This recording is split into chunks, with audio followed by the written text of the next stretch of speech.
The Ukrainian Defense Forces apparently distinguished themselves on the battlefield again. Russian Z-War correspondent Alexey Zhivov reported on the defeat of a column of the Russian armed forces on one of the sections of the front. The propagandist made an angry post. Zhivov did not say where exactly the clash took place. According to him, the Russian armed forces column that was sent to storm the area was destroyed by Ukrainians using attack UAVs. The Z-War correspondent even suspected that the Russian Army Command was deliberately destroying its own troops. A column, again, drones, the fourth year of military actions. I don't see the point in either commenting or being indignant. I'm starting to feel helpless. Apparently, what happened was the goal. There's no other way to explain it, wrote the upset Z-patriot. According to Alexey Zhivov, the number of tanks, armoured fighting vehicles and other vehicles destroyed during the battle exceeded 10. For several times, columns of Russian military equipment have been destroyed by Ukrainian drones. A large number of soldiers were also killed. However, the Russian military command still fails to learn the necessary lessons from this. That is why Russian losses on the front are increasing. Earlier, media reported that near Vovchansk, the 71st Separate Brigade destroyed a column of tanks and infantry fighting vehicles. FPV drone operators of the 71st Jaeger Brigade of the Airborne Assault Troops of the Armed Forces of Ukraine in the Vovchansk direction were able to stop and destroy a column of enemy equipment. The engineering troops mined the area and the first tank was blown up by their trap. 2 armoured personnel carriers unsuccessfully tried to bypass the unexpected obstacle but were hit by precise UAV strikes. Recently, Russian occupation troops attempted to break through the Ukrainian defences using a large armoured convoy towards Chasiv Yar. Of the 20 units, Ukrainian forces successfully hit approximately 14 vehicles.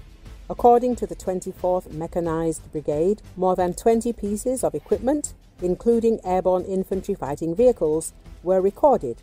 The assault on Ukrainian positions began in the morning of March the 6th.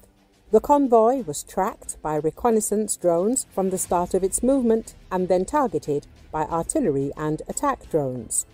The attack caused Russian equipment to get bogged down in a traffic jam. The hit vehicles blocked the canal crossing while the surviving soldiers tried to retreat. However, the Ukrainian military claims that not everyone managed to leave the battlefield. At least 14 pieces of equipment were destroyed or abandoned, and Russian army personnel losses are estimated at no less than 33 killed or wounded. The enemy infantry that managed to land tried to take cover in houses but was eliminated by drone strikes.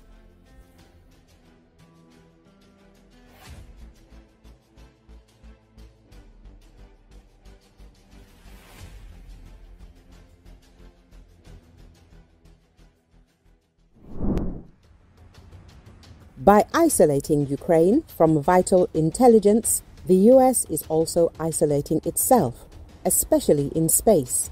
However, this will not stop Ukraine's efforts to protect civilians from Russian missile strikes, though it may complicate them, David Axe writes in a Forbes report. On the 5th of March, reports emerged that the US President Donald Trump administration's halt of intelligence sharing with Ukraine impacted warnings about Russian drone and missile strikes against both military and civilian targets. The US intelligence sharing pause went alongside a freeze in military aid for Ukraine after the heated argument between Trump and Zelenski in the Oval Office on the 28th of February over the end of the war in Ukraine and security guarantees for the country. Trump said after the meeting that Zelensky is not ready for peace and said to come when he would be ready. Meanwhile, Russia has not made any such statements yet. At the same time, the expert emphasizes that Ukraine's European allies possess many of the same space capabilities as the US, albeit on a smaller scale. Commercial companies also provide similar services. In 2022, Ukraine leased a radar observation satellite from the Finnish company IC for $17 million. 2 years later, Germany funded the expansion of Ukraine's space surveillance capabilities through Rheinmetall and IC. Meanwhile, the Netherlands paid $13 million to the American company Maxar, whose satellites regularly photograph nearly the entire Earth's surface for access to its imagery.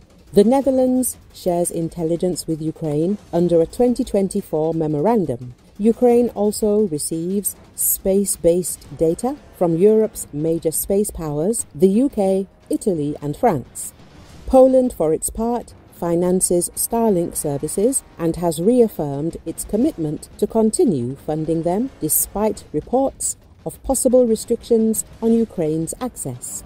Additionally, the Franco-British satellite communications company Eutelsat is currently negotiating with the European Union to provide services to Ukraine.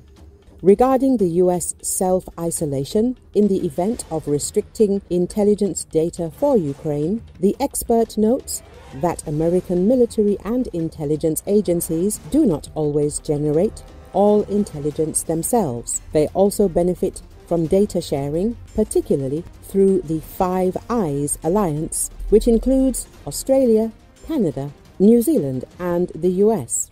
However, under US President Donald Trump, this alliance could collapse. Amid escalating trade tensions with Canada and his bizarre idea of making Canada the 51st US state, Trump's advisor Peter Navarro even called for Canada's expulsion from Five Eyes, an action that would harm all members of the alliance.